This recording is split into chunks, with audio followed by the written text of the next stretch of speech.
ठीक, आज हम लोग पढ़ेंगे संवैधानिक और वैधानिक संस्था के अंतर। और संवैधानिक संस्था में दो संस्थाएं पढ़ेंगे, UPSC union public service commission और SPSC state public service commission. Last class में हमने पढ़ा था संवैधानिक संस्था क्या कहलाती है, जिनकी पहली क्लास है, ध्यान से समझें। संस्थाएं दो प्रकार की होती, संवैधानिक संस्था और वैधानिक संस्था। ऐसी संस्था जिसका उल्लेख संविधान में दिया गया हो वह कौन सी संस्था कहलाएगी? संवैधानिक संस्था। और ऐसी संस्था जिनका उल्लेख संविधान में नहीं दिया गया है, कानून या मंत्रिमंडल के प्रस्ताव के द्वारा बनाई गई है, वो संस्था कहलाती है वैधानिक संस्था। अब संवैधानिक संस्था कौन कौन सी होती हैं? इन दो का अंतर समझ में आ गया आपको? संवैधानिक और वैधानिक।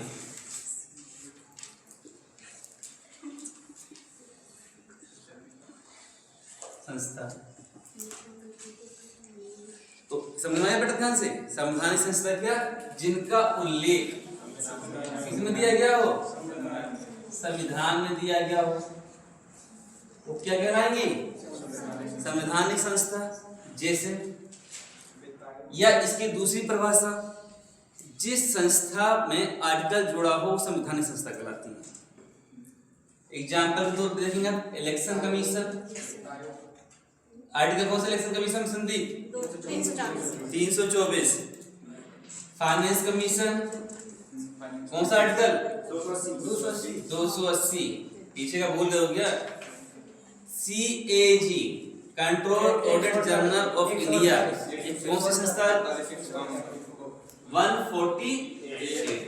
ठीक। महान्यायवादी जिसे बोलते हैं attorney general of India, article 76 है, 76। महाअधिवक्ता पे कन्या में बताए कोई? महाअधिवक्ता में किस आर्टिकल पे है बालक? 165। ठीक। इसके अलावा आपका जो हम लोग पढ़ रहे हैं यूपीएससी एंड एसपीएससी, ये सब 315 से लेके 323 तक। आज हम इस क्लास में ये सब समझेंगे कि यूपीएससी कैसे होती है, संरचना कैसे होती है, गठन कैसे होता, जो राज्य में आयोग होते हैं जिसका पेपर देके एसडीएम डीएसपी तहसीलदार बनते हैं, वो किस तरह के फंक्शन में काम करते हैं। ठीक, ये हो गया। इनके अलावा national NCSC national commission of scheduled caste, अनुसूचित जाति, और अनुसूचित NCST national commission of scheduled tribe, अनुसूचित जनजाति। ये क्या है? संवैधानिक संस्था। अनुसूचित जनजाति किस आर्टिकल? 338 और ये 338 क्लियर हुआ? ये सारे क्या कहलाती हैं? Constitutional body. अब यहाँ पे वैधानिक संस्था, वह संस्था जिसका उल्लेख संविधान में नहीं दिया गया है। क्या नहीं दिया गया? उल्लेख संविधान में नहीं दिया गया है, बल्कि कानून या मंत्रिमंडलीय प्रस्ताव के द्वारा बनाई जाती हैं, उन्हें बोलते हैं वैधानिक संस्थाएं। जैसे NHRC national human right commission, राष्ट्रीय मानव अधिकार आयोग। 1928। NCW नेशनल कमीशन वुमेन, राष्ट्रीय महिला आयोग। और सबसे पॉपुलर संस्था नीति आयोग। नीति आयोग किसको रिप्लेस करके बनी थी? योजना आयोग को। और कब बनी थी? 2015। ठीक। इसके अलावा NIA national integration agency, CVC central election commission, NGT national green tribunal, इसका गठन कब हुआ? 2010 में हुआ था। ये काम क्या करती है? पर्यावरण से जुड़े मुद्दों पर रिपोर्ट देती है। जैसे आपने देखा होगा भी कुछ दिन पहले दिल्ली पे हवा की लहर बन गई थी। हवा मतलब सांस वगैरह लेने में दिक्कत हो रही थी। ये काम किसका है? NGT का। CVC क्या करेगी? भ्रष्टाचार को जागृत करेगी। बाकी आप सब जानते हैं। तो ये हो गई आपकी संवैधानिक और वैधानिक संस्था, जिनकी पहली क्लास उनकी समझ में आया, कहीं कोई दिक्कत? अब हमको पढ़ना क्या है, आपका यूपीएससी और एसपीएससी। मिटा देंगे, बड़े ध्यान से समझना। आज की क्लास तुम्हें बड़ी इंटरेस्टिंग लगेगी और कई चीजें जो तुम जानते होगे तो तुम आज दिमाग के द्वार और खुल जाएंगे कि ऐसा भी होता है। मिटा दें इसको। और ये आर्टिकल बेटा याद करें, बहुत बातें पेपर में पूछे जाते हैं। आप आर्ट पेपर में देखेंगे बार बार पूछा जाता है इलेक्शन कमीशन किस आर्टिकल में। मैं ये इलेक्शन पढ़ा चुका, ये भी पढ़ा चुका, ये भी बस ये चीज बची हुई है। आपको ये कुछ आर्टिकल मुंह जबानी याद होने चाहिए कि आपको सोचना ना पड़े, चाहे वो फंडामेंटल राइट से आते हो, चाहे आपकी ये सरकार के टॉपिक से आते हो। और इलेक्शन कमीशन को कई बार पूछा गया है। फाइनेंस कमीशन ये पूछ लिया जाता है कि कितने सदस्य होते हैं, लास्ट क्लास में बताया था।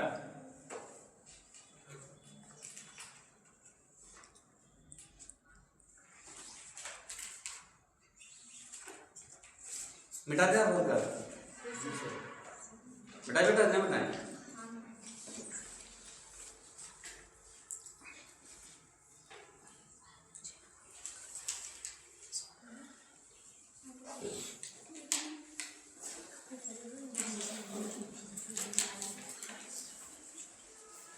ये समझ में आ गया। अब आगे बढ़ते हैं। देखिए यूपीएससी और एसपीएससी से पहले आपको जानना है सर्विस क्या कहलाती है। ध्यान सुनिएगा एकदम। सर्विस यानी सेवाएं, या इसका सबसे अच्छा वर्ड आएगा पब्लिक सर्विस, जनता की सेवाएं। डीएम हो एसडीएम हो क्या कर रहा है, जनता की सेवा कर रहा है। जो ये सेवाएं हैं, सेवाएं कितने प्रकार की होती हैं? कितने प्रकार की होती हैं? 3 प्रकार की। कौन कौन सी? पहला होगा आपका अखिल भारतीय सेवाएं।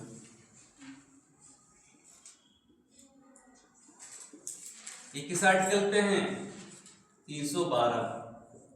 इसको स्टार बना लीजिएगा, कई दफे एग्जाम में पूछा गया है। एमपीएसआई का पेपर हुआ था, उसमें पूछा गया था आर्टिकल 312 में कौन सी सेवा है, तो अखिल भारतीय सेवा।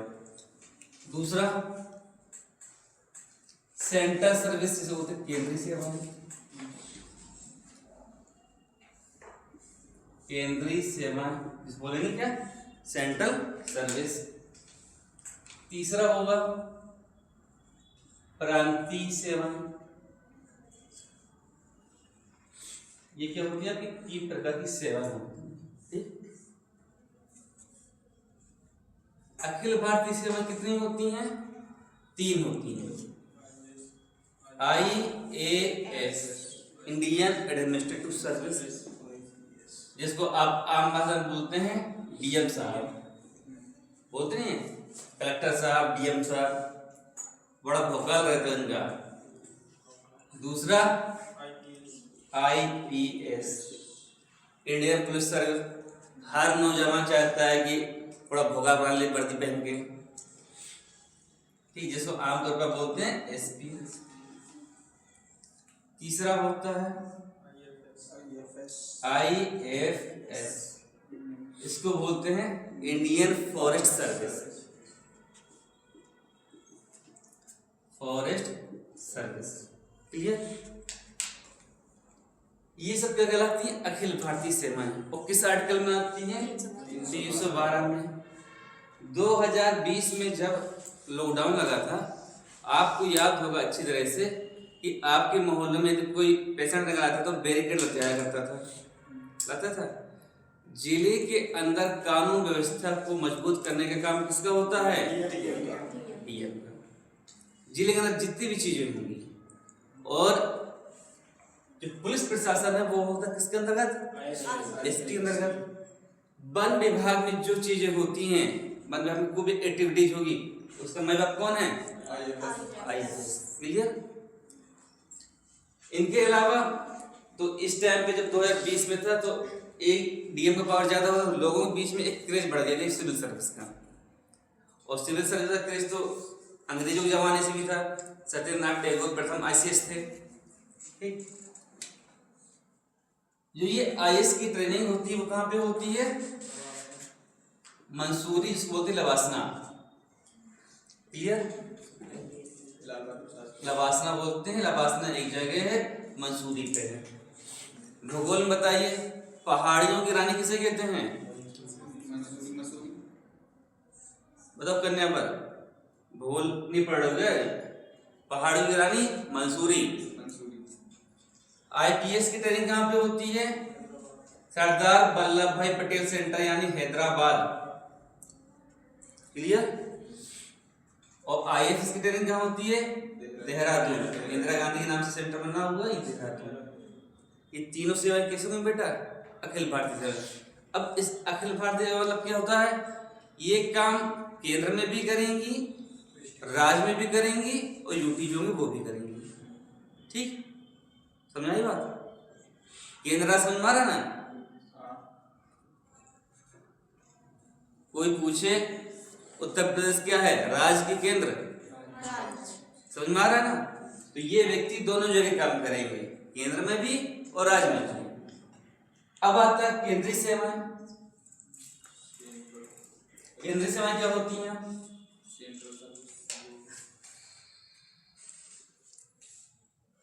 Indian railway service, IRS,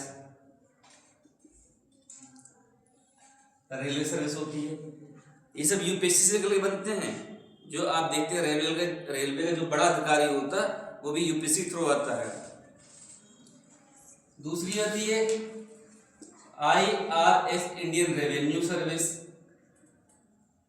revenue, राजस्व का सबसे बड़ा अधिकारी होता है। आपको 2 साल पहले याद होगा, शाहरुख खान का लड़का ड्रग्स के मामले में पकड़ा गया था। उसके पीछे एक ऑफिसर थे, समीर वानखेड़े, वो क्या थे? आईआरएस। ठीक, दिल्ली के जो सीएम रह चुके हैं अरविंद केजरीवाल, वो पहले क्या थे? आईआरएस। याद आया? जोर बार दिमाग को अपना।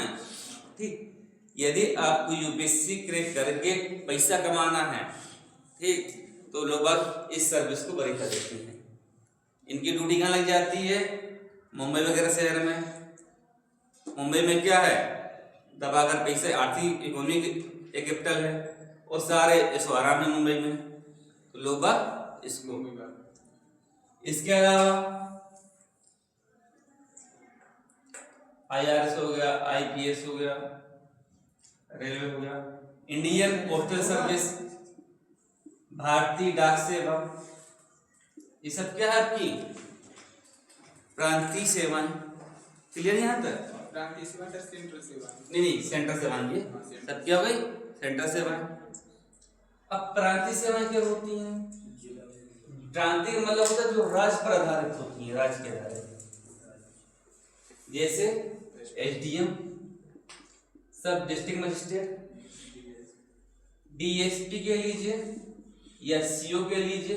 बिहार तरफ बोलते हैं सीओ, सर्किल ऑफिसर, अपने यहाँ बोलते हैं डिप्टी सुपरिटेंडेंट ऑफ पुलिस। या इसके नीचे और आप जाएंगे तो आपका इंस्पेक्टर,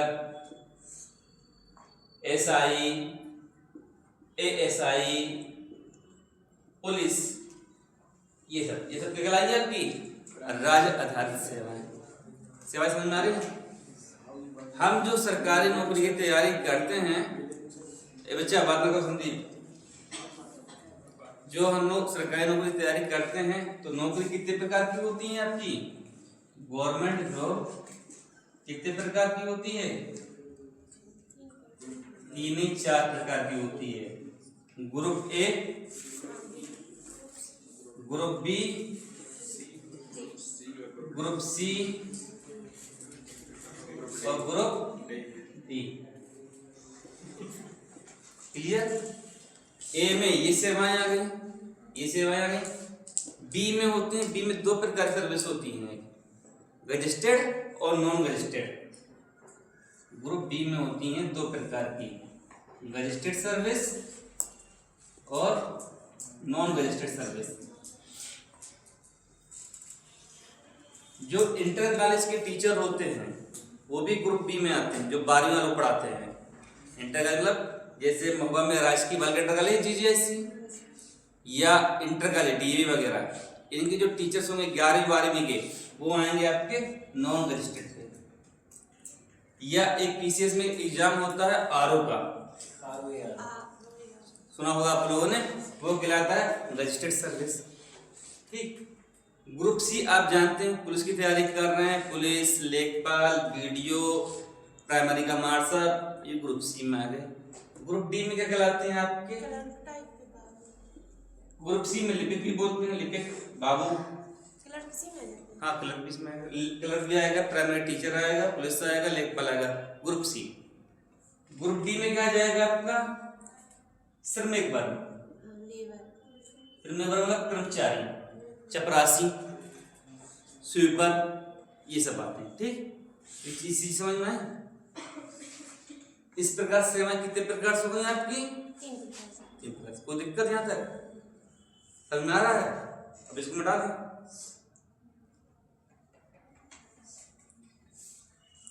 इसलिए कहा जाता है कि जो आईएएस की तैयारी करता है वो अपने आप में एक विद्वान हो जाता है। और आप लोग देखेंगे जो आईएएस पास करने की एलिजिबिलिटी जो होती है, योग्यता क्या होती है? नॉर्मल ग्रेजुएशन यानी बीए पास। कई दफा बीए पास जो लड़का पास कर लेता है पूरे जिले का मालिक हो जाता है। तो जो विभाग होते हैं जैसे एग्रीकल्चर विभाग, वहाँ पे जो एग्रीकल्चर का एक्सपर्ट होगा वो कौन सा होगा? पीएचडी होल्डर, इसने यूजी भी कर हुआ, पीजी भी हुआ फसल का। लेकिन वरीयता किसकी आती है? आईएएस की। तो ये आईएएस नौकरी नहीं है, आईएएस अपने आप में एक सर्विस है। और ये अंग्रेजों के जमाने से बहुत ज्यादा चली आ रही है। अक्सर आप लोग मजाक में कहते होंगे क्या ये कितना पढ़ते हो, कलेक्टर बाबू बन जाओगे क्या? ठीक, मतलब जिससे भी तुलना करते हैं कलेक्टर्स करते हैं। क्यों? क्योंकि इसका अंदर इतना पावर आ गया था अंग्रेजों के टाइम पे ही कि और इसके जन्मदाता कौन थे? आप हिस्ट्री में पढ़े होंगे, लॉर्ड कॉर्नवालिस। अभी लिखवाऊंगा अभी इसमें, लॉर्ड कॉर्नवालिस इसके जन्मदाता थे। और लॉर्ड कॉर्नवालिस को एहसास हुआ कि एक ऐसा व्यक्ति जिसके पास रेवेन्यू इकट्ठा करने की होती, क्योंकि रेवेन्यू किसका कौन इकट्ठा करवाता है? ये आपके महुआ में क्या कलेक्टर भवन है, वहां रेवेन्यू इकट्ठा हो रहा, और यही काम करता था जुडिशरी का। तो लॉर्ड कॉर्नवालिस को एहसास हुआ कि एक व्यक्ति पे सारी पावर आ जाना कहीं ना कहीं ब्रिटिश को कमजोर कर सकती है। कब कौन विरोध कर दे? कॉर्नवालिस ने ही जुडिशियल सिस्टम अलग कर दिया था और रेवेन्यू सिस्टम अलग कर दिया था, जिसको हम बोलते हैं कॉर्नवालिस संहिता। ठीक, जिसकी चर्चा करेंगे आगे आगे। ये क्लियर है? जो समझ में ना आए तो पूछ लेना, बार बार मैं कह रहा हूं। ठीक,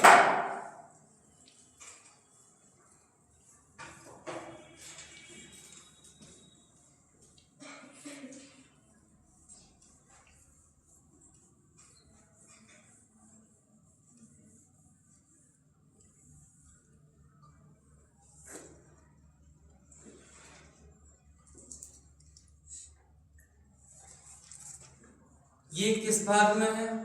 यूपीएससी और एसपीएससी 14। और किस आर्टिकल से किस आर्टिकल तक चर्चा की गई इसकी?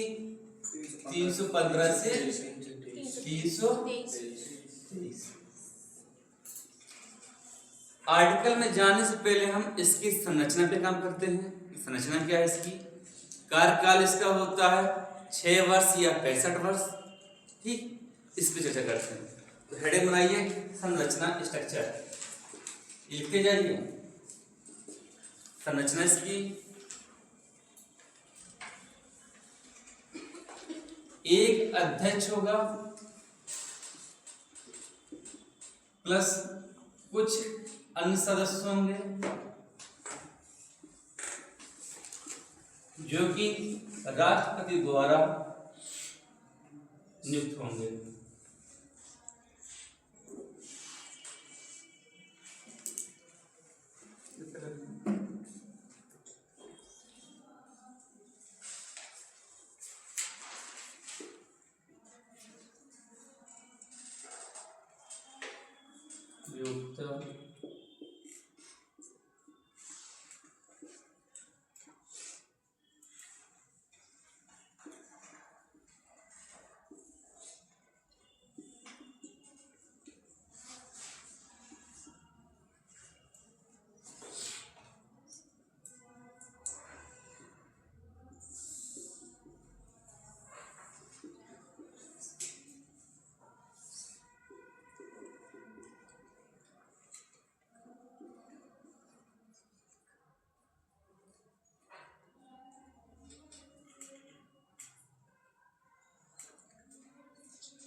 अब समझिए ध्यान से यहाँ पे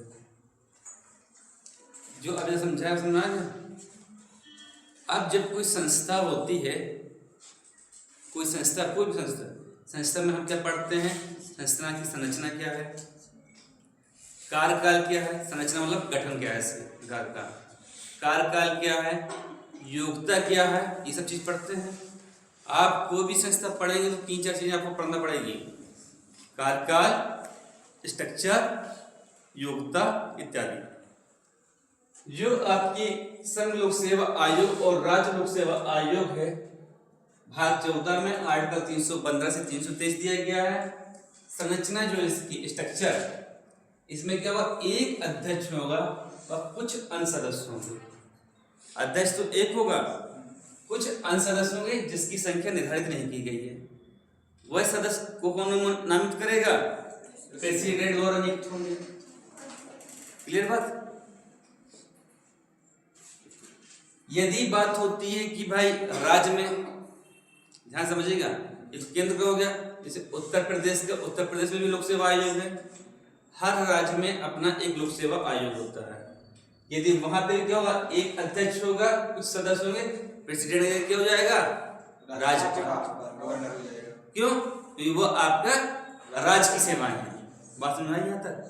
बेटा समझ में आ रहा है? योग्यता कितनी होनी चाहिए? कोई ना कोई तो एलिजिबिलिटी होनी चाहिए। तो 10 वर्ष का अनुभव होना चाहिए। अब 10 वर्ष का अनुभव कहाँ पे होगा? या तो केंद्र सरकार के साथ हो या राज्य सरकार के साथ हो। कहीं क्लियर? कोई दिक्कत? 10 वर्ष का उसके पास एक्सपीरियंस होना चाहिए सिविल सेवाओं का, या तो केंद्र का हो या राज्य का हो। सदस्य बनने के लिए हाँ, सदस्य और अध्यक्ष मिनिमम योग्यता तो 10 वर्ष होनी चाहिए। बस अंतर इतना हो जाएगा कि जब सदस्य जो है इसको नियुक्त कौन करेगा? प्रेसिडेंट, और स्टेट में राज्यपाल। और जब हटाने की बात आएगी तो प्रेसिडेंट इनको तो हटा देगा, सदस्यों को, इसको हटाने के लिए सुप्रीम कोर्ट के न्यायाधीश से सलाह मशवरा करेगा। सर अनुभव मतलब पेपर जैसे निकल जाता है आईएएस का, तो उसमें कैसे बोलो? ये अनुभव कैसे आ गया? अनुभव हो गया, मतलब कुछ कैसे अनुभव हो गया। जैसे तुमने वो कर लिया इंटरव्यू में, तुमने यूपीएससी एग्जाम क्रैक कर लिया है, तुम्हारी ट्रेनिंग होगी, 3-4 साल उसमें लग जाएगा। प्रॉपर डीएम बनने में 5 से 6 साल लग जाता है एक व्यक्ति को, क्योंकि अंडर डीएम काम करते हैं, एसडीएम अंडर काम करते हैं।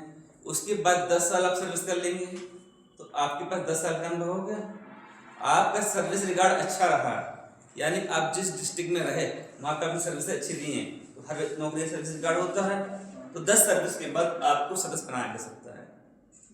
आपकी मान लीजिए 22 साल है, आप 25 में हो गए, अब नौकरी करने के लिए आपके पास पूरे 35 साल हैं। 60 साल के हिसाब से आपने 10 साल नौकरी करी, आपके अंदर ये योग्यता हो जाएगी, आप सदस्य बन सकते हैं आयु समझ में नहीं आया? कार्यकाल कितना होगा? 6 वर्ष या 65 वर्ष। इसको समझने की जरूरत है कोई? ये तो हम पढ़ते आ रहे हैं प्रेसिडेंट में, या तो उसकी व्यक्ति की उम्र 65 साल हो जाए या 6 वर्ष हो जाए। ठीक है बेटा? रेनू समझ में आ रहा है? त्याग पत्र किसको देगा? ये प्रेसिडेंट को देगा। और यदि राज्य में है तो किसको देगा? क्लियर? कार्य क्या होते हैं इसके? कार्य ये होते हैं कि ये अखिल भारतीय सेवाओं का आयोजन करता है। यूपीएससी का काम क्या है? अखिल भारतीय सेवाओं का आयोजन। और आप देखेंगे यूपीएससी का जब कैलेंडर आता है तो उसके हर एक एग्जाम का डेट, फॉर्म कब निकलेगा, सब लगभग फिक्स रहता है। ये नहीं होता कि आज एग्जाम हो तो 6 महीने बाद मेंस होगा। ठीक? स्टेट में क्या होता है? मैं प्री हो गया, अब 6 महीने बाद मेंस हो रहा, क्योंकि उनको पूरे 1 साल में अपने रिकॉर्ड तय करना पड़ता है, और इसलिए इनकी रिपोर्ट होती है एनुअल, वार्षिकी। आप देखें यूपीएससी कैलेंडर जब भी आएगा तो यूपीएससी का इसका एग्जाम नहीं करवाती है, आपका एनडीए भी करवाती है, आपका सीडीएस भी करवाती है, सीपीएफ भी करवाती है। यूपीएससी कितने एग्जाम कंडक्ट करवाती है बताओ? कितने एग्जाम कंडक्ट करवाती है? कौन कौन से?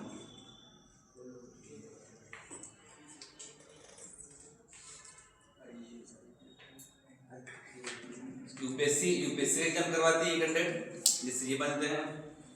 एनडीए सुना होगा आपने, नेशनल डिफेंस एकेडमी। सीडीएस सुना होगा, कंबाइंड डिफेंस सर्विस। इसके अलावा नेशनल इंजीनियरिंग सर्विस आती है, ठीक। सीएमएस करवाती है, चीफ मेडिकल सुपरिटेंडेंट। उन सब का काम कौन करवाती हैं? ये। तो क्या करवा रहे हैं? अखिल भारतीय सेवाओं का आयोजन करवा रहे हैं।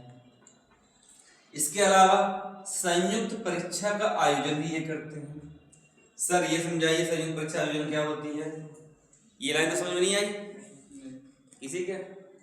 सन 2000 में कितने नए राज्य बने थे ये बताओ? कौन कौन से? कोड बताया था मैंने सीयू जे। किस तारीख को बने थे? कोई पूछ लो तुमसे तब। याद करने तरीका 1915। 2000 में 3 गठन बने थे राज्य।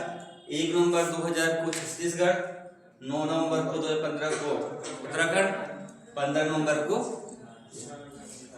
अब देखिए संयुक्त परीक्षा आयोग मतलब क्या है? यूपी से कौन निकला?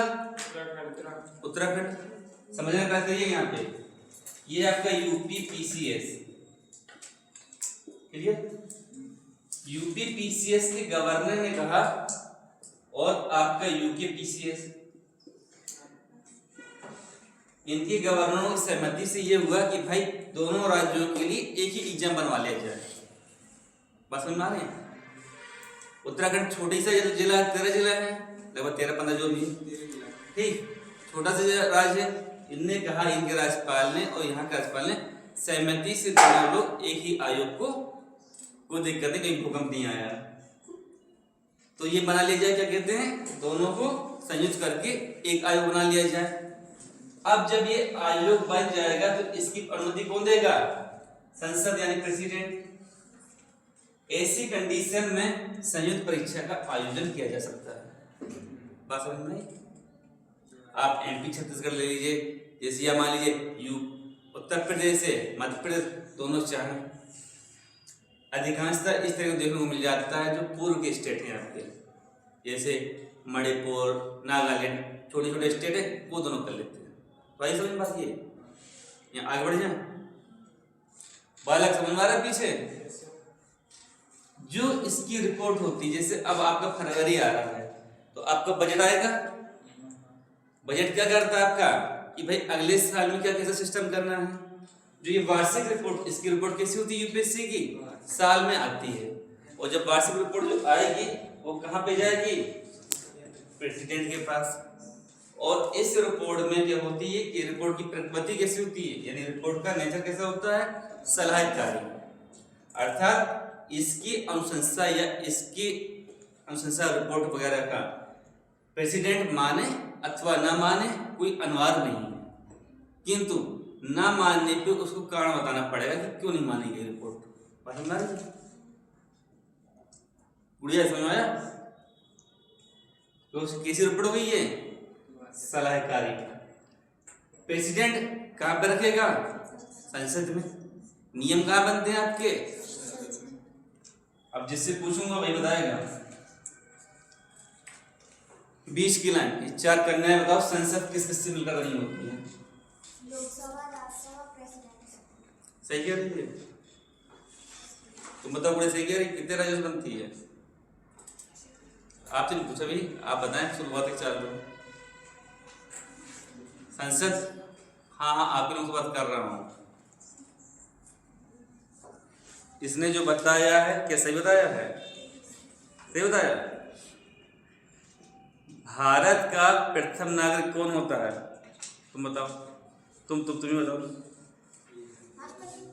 भारत का, अब पाकिस्तान में तो पूछेंगे नहीं अब भारतीय पढ़ रहे हैं। भारत का प्रथम नागरिक कौन होता है? तुम बताओ। तुम्हें पहली क्लास से आए तो आरक्षण है तुमको, ठीक। फिर भी ये तो बताए दो, तो बच्चों वाला सवाल है। भारत का प्रथम नागरिक किसे कहते हैं? राष्ट्रपति, ठीक। तो संसद किससे मिलकर बनी होती है? लोकसभा, राज्यसभा, प्रेसिडेंट। तो ये रिपोर्ट कहाँ देगा अपनी? संसद को। रिपोर्ट की प्रवृत्ति कैसी होगी? सहायकारी, यानी इसकी अनुशंसा को माने अथवा ना माने, पर यदि नहीं मानता है कारण बताना पड़ेगा। लिख लीजिए आगे, इससे आगे बढ़ते हैं आर्टिकल पे। यहां तक क्लियर है?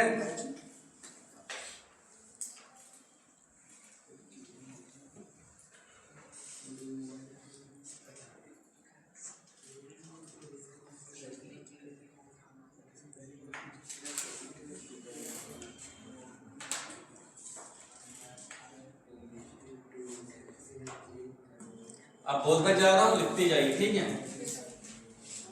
जो एक्सप्लेन करना होगा मैं एक्सप्लेन कर दूंगा यहीं पे। बालक बात ना करो। आर्टिकल 315, जितने भी आर्टिकल हैं उन आर्टिकलों में एक एक लाइन लिख लीजिए, सबकी चर्चा कर रहे हैं, ठीक? और जहां समझाने को वहां समझा दूंगा। आर्टिकल 315 में लिखिए यूपीएससी और एसपीएससी का गठन। आर्टिकल 315 में क्या है?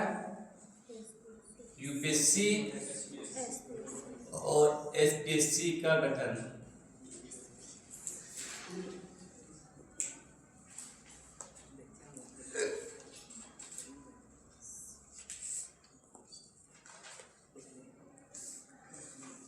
आर्टिकल 316 में लिखिए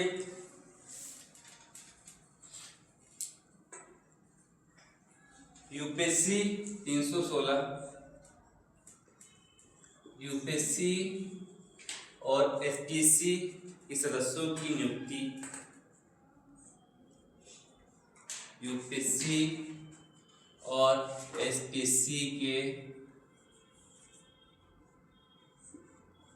सदस्यों की नियुक्ति एवं अवधि। अवधि मतलब क्या होता है? कार्यकाल।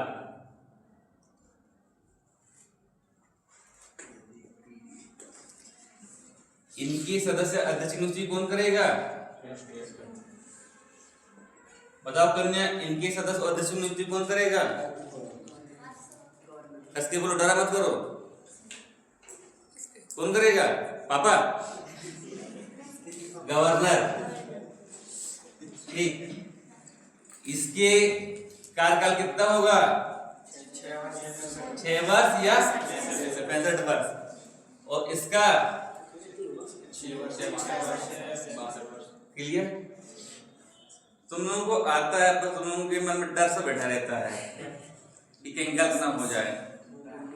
अरे तुम बोलोगे नहीं तो कैसे होगा? गलत होगा तो क्या होगा? कौन सा यहाँ पे औरंगजेब खड़ा है जो सजा दे देगा? तुम्हारी तरह मैं भी इंसान ही हूँ। ऐसा थोड़े कि दाढ़ी बड़ी तो औरंगजेब आ गया कोई। जिंदा पीर किसे कहा जाता है? क्यों कहा जाता है?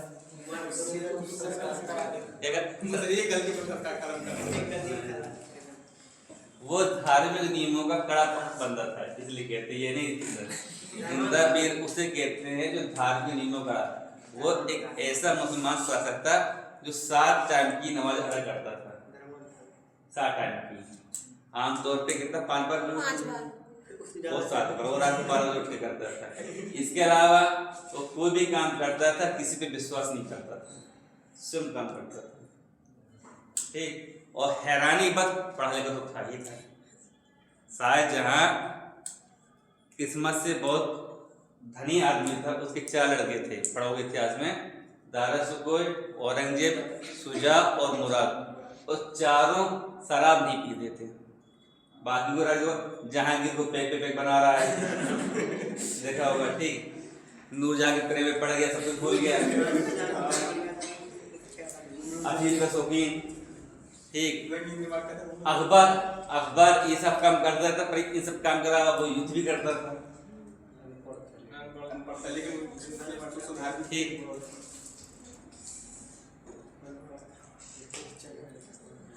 आर्टिकल 317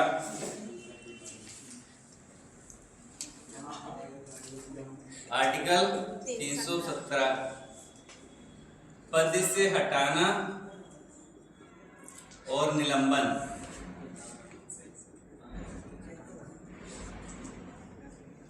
इसके मतलब क्या होता है, पद से हटाना था रिमूव कर दिया जाए, या सस्पेंशन जिसे बोलते हैं निलंबन कुछ समय के लिए। ठीक,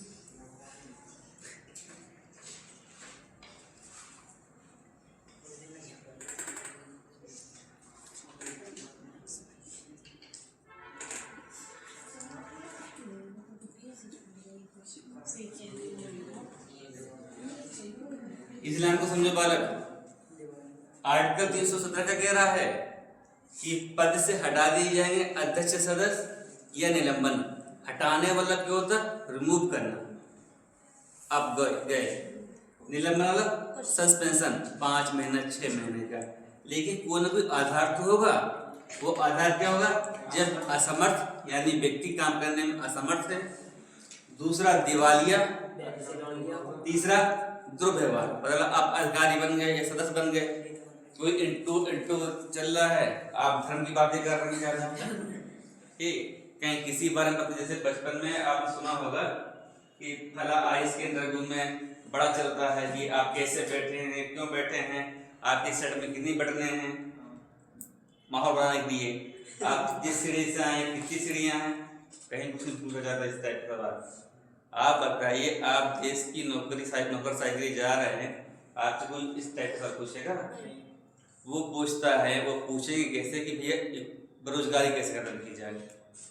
जहाँ पानी स्टोरेज नहीं है वहाँ पानी ब्लूप्रिंट क्या है। आपका ईरान के साथ देश युद्ध चल रहा है, भारत की भूमिका क्या होनी चाहिए, क्योंकि ये तो सब पढ़ के जान दी गया है प्रीमियस दे के। इंटरव्यू का मतलब यही होता है कि आपका विजुअलाइजेशन या ब्लूप्रिंट कैसा है जो समस्याओं को सोल्व कर सके। आप मान लीजिए दरोगा बनेंगे, ये दरोगा बनने ये थोड़ी कहा जाएगा आपको कि पाल गया, आपको कानून व्यवस्था कैसे ठीक करनी है ये होगा। और इंटरव्यू क्या होता है, इंटरव्यू एक सतत प्रक्रिया होती है। ये मैंने बहुत पहले क्लास में ग्राउंड में कहा था, उन्होंने पूछा था, जब आप तैयारी कर रहे हैं तो ऐसे रहना चाहिए आपको कि कोई को लगे कि यार कहीं किसी पद में ना हो, ठीक, मतलब प्रभावशाली व्यक्तित्व आपका, चाहे वो ड्रेसिंग स्टाइल हो आपकी।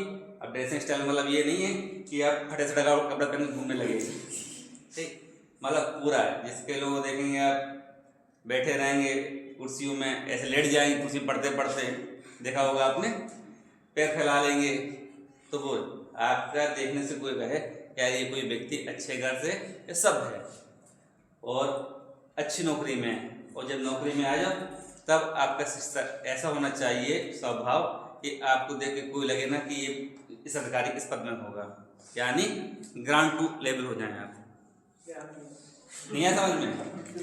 ग्राउंड मतलब जमीन में लेटना नहीं है जमीन में लेटर नहीं है, मतलब आप अभी ये हुआ था, पेपर में निकला हुआ, रील में सुना देखा हुआ आपने, राजस्थान का एक डीएम था और उसने कोई सुना होगा सर, उसने कोई घोषणा कर दी थी और वो टोपा लगा के आ गया था अपना, जैसे ये लगा है इस टाइप का, वो लगा के अपना बैठ गया। तो जो उसके एक अधिकारी का भी एक प्रोटोकॉल होता है, तो लोगों ने क्रिटिसाइज किया कि इतने बड़े पद में हैं और ये क्या ड्रेसिंग स्टाइल है, ये सब करके आ गए इस तरह। फिर उसका कहीं जाने सस्पेंशन कर दिया गया था या ट्रांसफर कर दिया गया था। अब वहाँ की जनता ने विरोध कर दिया, उसने उन जनता ने कहा कि ड्रेसिंग स्टाइल उनकी कौन सी खराब है, और बल्कि उन्होंने जिले के लिए बहुत सारे काम किए हैं, ठीक। तो ये कहने मतलब आपका स्वभाव या आपका ड्रेसिंग स्टाइल तैयारी करते समय ऐसा होना चाहिए सामने वाला आदमी झेप जाए। जैसे आप लोग शादी वादी में अच्छे कपड़े पहन के क्यों जाते हो? जब शादी आदि होती है तो आप कपड़े अच्छे पहनते हो, ये तो नहीं अद्धा पेट में ठीक। या दूसरी बात, जब कोई हीरो हीरोइन प्रेसिडेंट या प्रधानमंत्री से मिलने जाते हैं तो हीरोइन वगैरह पूरी साड़ी पहनती हैं, और जो हीरो होते हैं कोट वोट पहनते हैं, टाई लगाती हैं, टाई नहीं मानते तो बंद कोट भी आता है वो पहनते। ऐसा तो नहीं है कि शर्ट फोड़ कर ही चले गए हैं, बिल्कुल से बन चले गए हीरो टाइप का, ऐसा तो करते नहीं है। क्यों? क्योंकि आपके बोलचाल के साथ साथ आपका पहनावे का भी प्रभाव पड़ता है। और जब आप पद में आ जाएंगे तो पद में आने के बाद आपका काम करता है कि आपका काम क्या है, काम बोलता है, ठीक। ये दो चीज़ें अपने जीवन में उतारी है। इससे क्या होगा, इससे क्या होता है, पर्सनालिटी आपकी अपना पर्सनालिटी एक दिन में स्ट्रॉन्ग नहीं होती है। पर्सनालिटी का मतलब होता है सालों साल।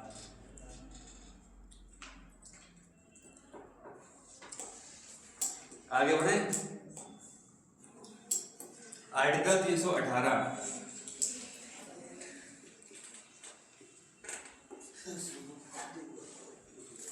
सेवा शर्तें। आर्टिकल 318 में क्या है, सेवा और शर्तें।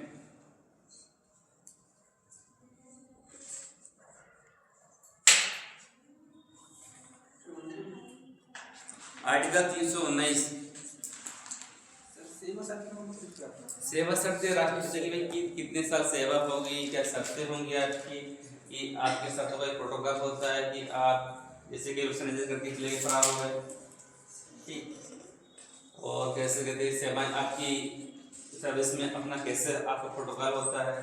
ये नहीं कि आप ऑफिस में हैं, ऑफिस से बाहर घूम रहे हैं, ये सब तय कौन करता है, राष्ट्रपति। आर्टिकल 319 यूपीएससी और एसपीएससी के सदस्यों, यूपीएससी और एसपीएससी के सदस्यों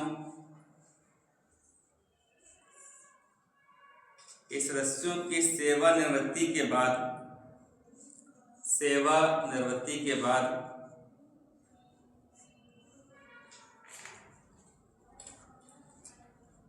भविष्य में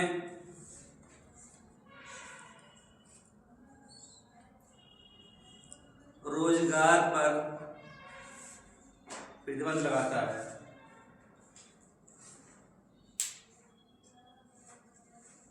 रोजगार पर प्रतिबंध लगाता है। इस लाइन का मतलब क्या है, बाद में कहीं काम नहीं करना, रिटायर हो जाएंगे तो आप किसी और संस्था में, क्योंकि सारी चीजें तो पता चल गई। काम नहीं करेंगे। आगे बढ़ जाए, 320 पूरे लिखने की जरूरत नहीं है, इसको हटा के 321 लिख, जो पूछे गए हैं, इससे पूछा नहीं गया था, 321 लिख लीजिए।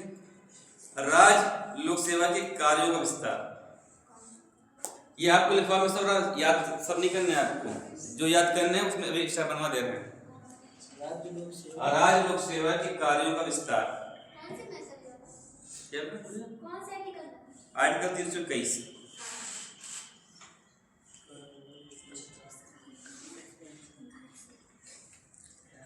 ये पूछा गया पेपर में, ये पीसीएस में पूछा गया था कि किस आर्टिकल में लोक सेवा आयोग के कार्यों का विस्तार है। 322 राज्य लोक सेवा आयोग के व्यय राज्य की संचित निधि पर भारित होंगे। क्या सर? राज्य लोक सेवा आयोग के व्यय संचित निधि पर आधारित होंगे। संचित निधि पर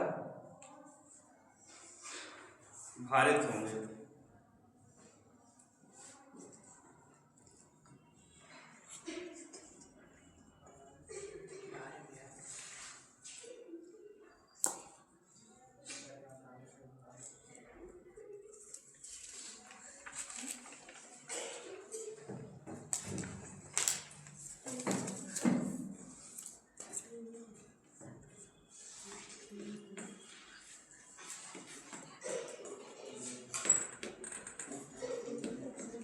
कितने हो गए, 22।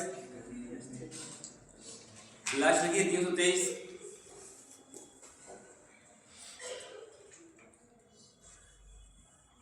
आर्टिकल 323 यूपीएससी और एसपीएससी की रिपोर्ट।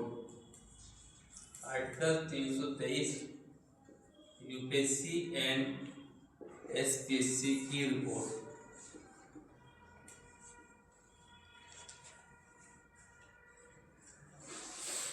तीन सौ 323 किसको रिपोर्ट करेगा, यूपीएससी प्रेसिडेंट को। प्रेसिडेंट कहाँ रखेगा इसकी रिपोर्ट को, संसद पे, ठीक। एग्जाम्पल देता हूँ तो समझ आएगा। ये गवर्नर, ये कहाँ रखेगा, विधायिका। लाइन समझ में आई नहीं आई? पीछे की लड़कियां समझ में आया नहीं आया? आर्टिकल 323 यूपीएससी में समझ रहे हो ना, केंद्र एसपीसी ऑफ स्टेट जो भी रिपोर्ट बनाएगा, रिपोर्ट एक साल बनेगी इसकी, एक आयोग में क्या सुधार करना है, क्या कमी करनी है, ये सब बनाएगा रिपोर्ट में। तो ये कहाँ रखेगा, प्रेसिडेंट को देगा। और प्रेसिडेंट कहाँ रखेगा, संसद पे। ये किसको देगा, गवर्नर को। और ये कहाँ रखेगा, विधायिका में, जिसका हेड कौन होता है, सीएम। क्लियर यहाँ तक? अब इस रिपोर्ट का मतलब क्या है, सन 2011 में आज के आईएएस में जनरल वालों को 4 अटेम्प्ट दिए जाते थे। ठीक, राहुल गांधी की मांग पर यह हुआ कि जनरल वाले 6 बार यूपीएससी परीक्षा में अपियर हो सकते हैं, ओबीसी 9 बार, एससी एसटी का रखना, अनलिमिटेड वाला पूरा 35 साल तक है सर। ठीक, तो ये क्या है, अनुशंसाएं। ठीक, अपने स्टेट में अखिलेश यादव जी की सरकार थी टाइम 2012-17 के बीच पे, वहाँ पे नियम रहता है कि जो स्टेट की सर्विस है वहाँ पे कम से कम किसी भी जाति का हो तो 40 साल तक तो पेपर देगा, जनरल वाला 40 साल तक। इसके बाद आरक्षण वगैरह चलता था। ये सब कहलाती हैं अनुशंसाएं। बात नहीं, माने अथवा ना माने। ये था आज के क्लास। अब डालिए स्पेशल नोट और कुछ पॉइंट सीखिए।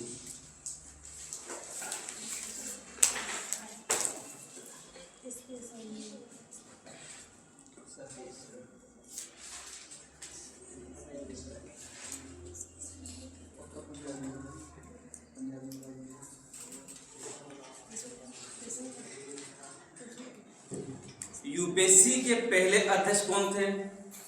वो सूद कोई था। यूपीएससी के पहले अध्यक्ष रास बरकर।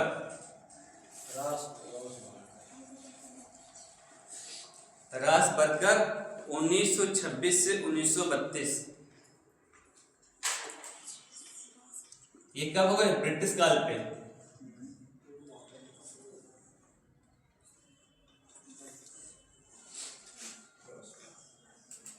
और जो दूसरे पूछे जाए, पहले थे ये, और दूसरे पूछे तो David petri.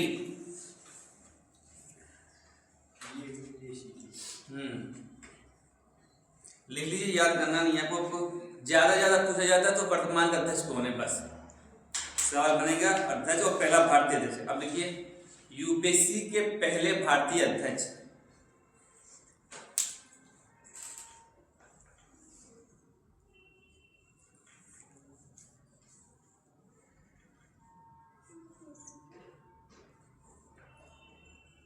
H.K. Kripalani. H.K. Kripalani लिख लोगे, H.K. कृपलानी।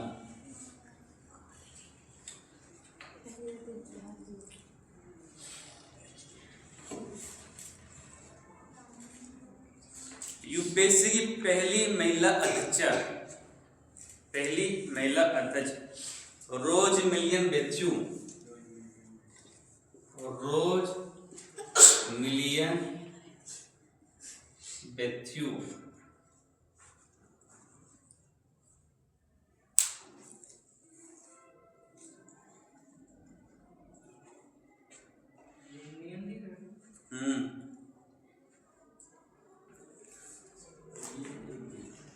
रोज मिलियन बेथ्यू। और संघ लोक सेवा आयोग वर्तमान अध्यक्ष कौन है, लिखिए। संघ लोक सेवा आयोग के वर्तमान अध्यक्ष डॉक्टर अजय कुमार। 15 मई 2025 को पदभार ग्रहण किया था उन्होंने।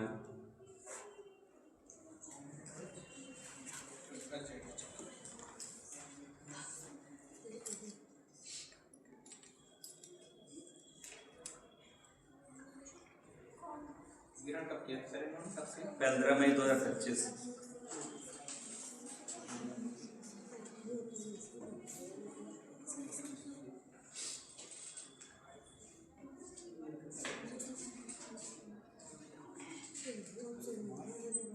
अच्छा ये बताइए, किसको पता है सिविल सर्विस डे कब मनाते हैं? बताओ बाल कवर, सिविल सर्विस डे कब मनाते हैं? बालक सही लिखिए। सिविल सर्विस डे 21 अप्रैल को मनाया जाता है। थोड़ा सा व्याख्या लिख लीजिए।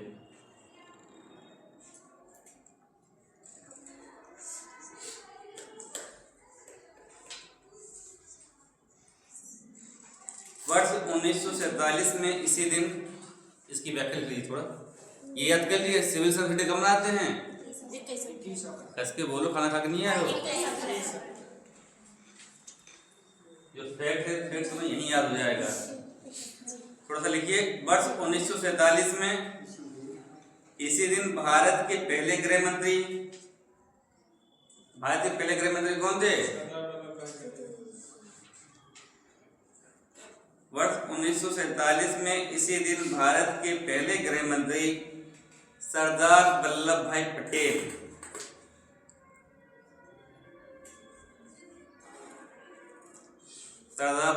पटेल ने दिल्ली में भारतीय सिविल सेवा के प्रशिक्षु, ये लिखा है प्रशिक्षु है, जिसकी ट्रेनिंग चल रही हो, प्रशिक्षु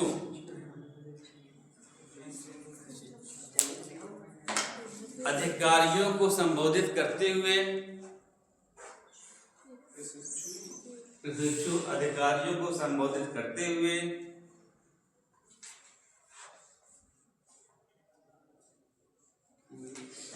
सिविल सेवकों को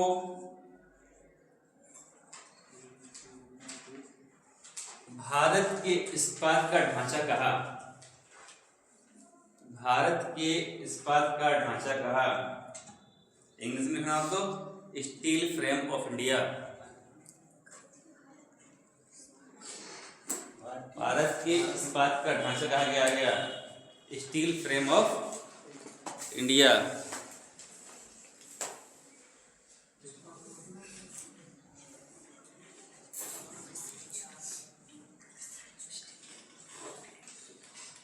क्लियर यहां तक?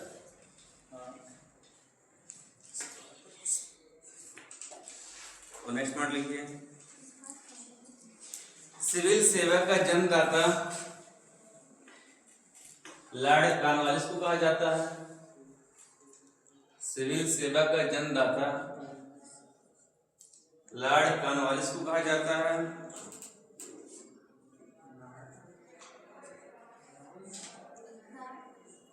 लॉर्ड कॉर्नवालिस नहीं लिख पाओगे बोर्ड में? लॉर्ड कॉर्नवालिस को कहा जाता है। इस सेवा में 1853 ईस्वी में प्रतियोगिता परीक्षा होने लगी। इस सेवा में 1853 ईस्वी से प्रतियोगिता परीक्षा होने लगी।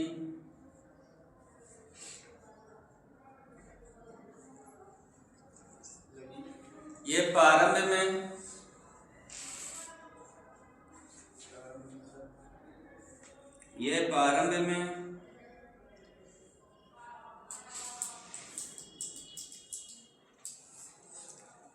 इंग्लैंड में होती थी। हाँ, ये प्रारंभ में इंग्लैंड में होती थी, लेकिन 1923 से भारत में होने लगी।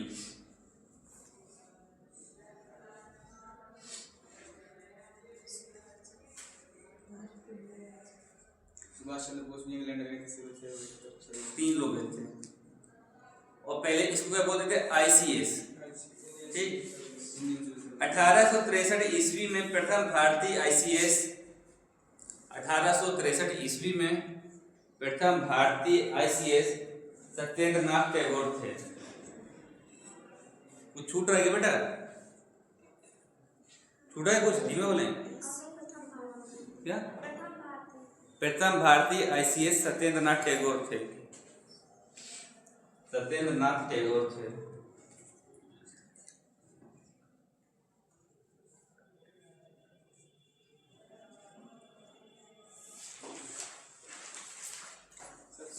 हाँ बोलो। सर 3 लोग कौन कौन गए थे? सुभाष चंद्र बोस, वो भी बहुत बता लिखवा रहे थे। सुरेंद्रनाथ बनर्जी जब असम के कलेक्टर थे, नेक्स्ट पॉइंट से पूरा लिखवा दे रहे जितना भी है। हालांकि ये सब आपको हिस्ट्री वाले पढ़ाएंगे, तो मैं हिस्ट्री में जो इससे संबंधित तो लिखवा दे रहा हूँ। सुरेंद्रनाथ बनर्जी जब असम के कलेक्टर थे तब उन्हें निलंबित कर दिया गया।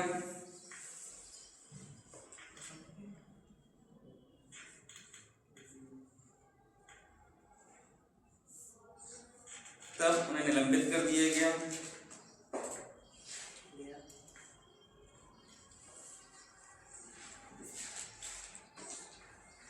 तब उन्हें निलंबित कर दिया गया। अरविंद घोष घुड़सवारी परीक्षा पास नहीं कर सके थे। अरविंद घोष घुड़सवारी की परीक्षा पास नहीं कर सके थे।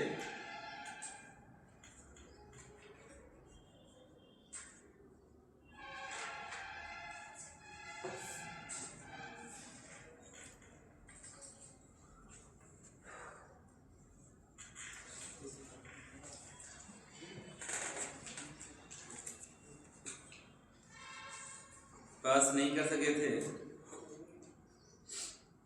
जबकि सुभाष चंद्र बोस ने परीक्षा पास करने के बावजूद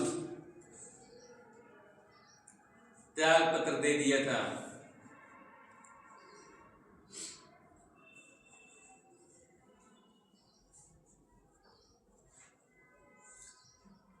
त्याग पत्र दे दिया था।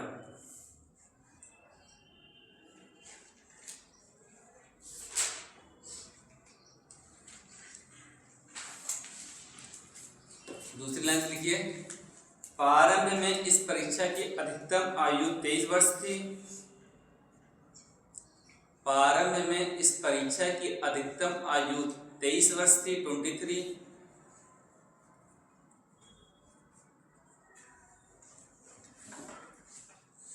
जिसे लिट्टन, ये बोर्ड में लिखा हुआ है, जिसे लिट्टन ने घटाकर 19 वर्ष कर दिया। जिसे लिट्टन ने घटाकर 19 वर्ष कर दिया।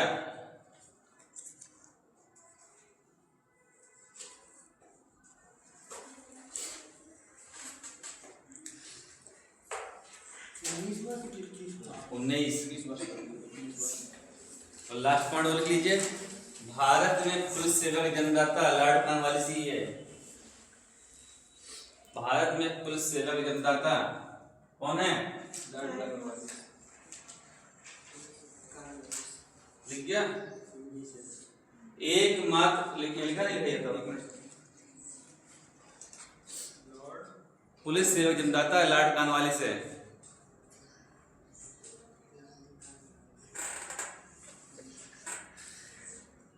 देखिए बेटा, अब एक सवाल बताओ, ब्रिटिश गवर्नर जनरल में एकमात्र गवर्नर ऐसा है जिसकी समाधि भारत में बनी है, कौन है?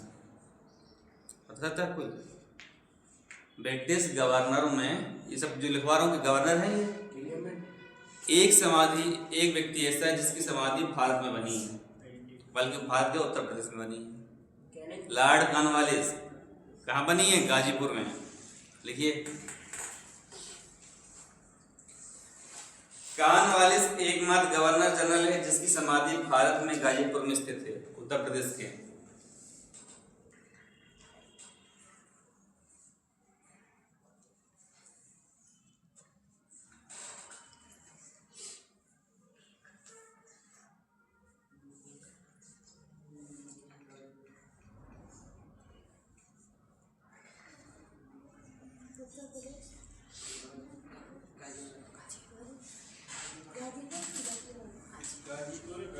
गाजीपुर, गाजीपुर, गाजियाबाद नहीं।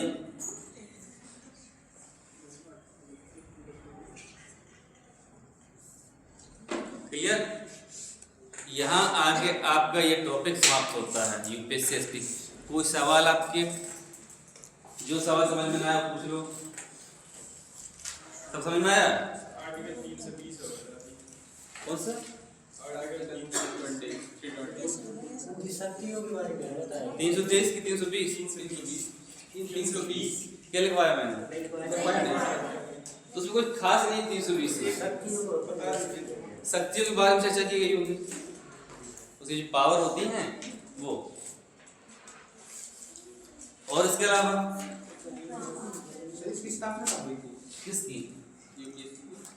फिर भी अंग्रेजी इसके 3 नाम बने हैं। ये भी तुमने अच्छा सवाल किया है, ये भी लिख लो, ये जो लिखवा दे लिखो। सर इसके प्रारंभ से लेकर के 1 अक्टूबर 1926 को लोक सेवा आयोग का गठन 1 अक्टूबर 1926 को हुआ। लोक सेवा आयोग का गठन 1 अक्टूबर 1926 को हुआ। कब हुआ था? 1 अक्टूबर 1926 को। और 1935 को हम इसको बोले थे FPSC, federal public service commission. 1935 से बोला था FPSC, और 1950 में FPSC हो गया था UPSC, union public commission service commission. 1935 में क्या? 1935 में FPSC फेडरल हो गया, फेडरल पब्लिक सर्विस कमीशन। 35 से 1950 से UPSC, union public service commission. मेरे ख्याल से लगभग सबको समझ में आ गया होगा। कहीं कोई किसी के दिमाग में बंदवा है? इंडियन सिविल सर्विस की स्थापना कब हुई थी? यही चीज 1866 बोलते हैं उसको, भारतीय इंडियन सिविल सर्विस 1866। 1866। ये चीज समझ में आ गई। अब इसके आधार पर हम जो पेपर में आए सवाल उसकी प्रैक्टिस। 1866 में जब स्थापना हुई सर 1863 में आईसीएस सत्येंद्रनाथ टैगोर कैसे हुए? भारतीय है ना वो, अंग्रेजी तो बन रहे हैं। आईसीएस की स्थापना कब हुई थी? चेक करें, 1866 या 63 हो गए थे, कुछ होगा। जो कर्नाटक है वो तो भारतीय हैं। चेक करें, इस पे जो सवाल आए उसकी चर्चा करते हैं, ठीक है।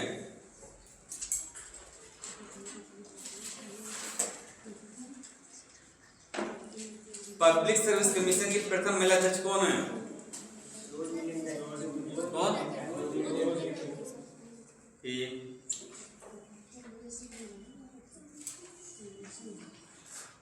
सिविल सर्विस डे कब मनाया जाता है? भारतीय संविधान का कौन सा अनुच्छेद लोक सेवा के आयोग से संबंधित है? क्या? 322।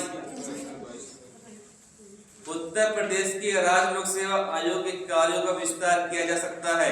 पहला विकल्प प्रधानमंत्री के द्वारा, केंद्रीय कार्मिक लोक शिकायत मंत्रालय द्वारा, राष्ट्रपति द्वारा, या उत्तर प्रदेश विधानमंडल द्वारा। बात उत्तर प्रदेश की जा रही है, तो उत्तर प्रदेश का विधानमंडल द्वारा। ये तो भी पढ़ाया है ना।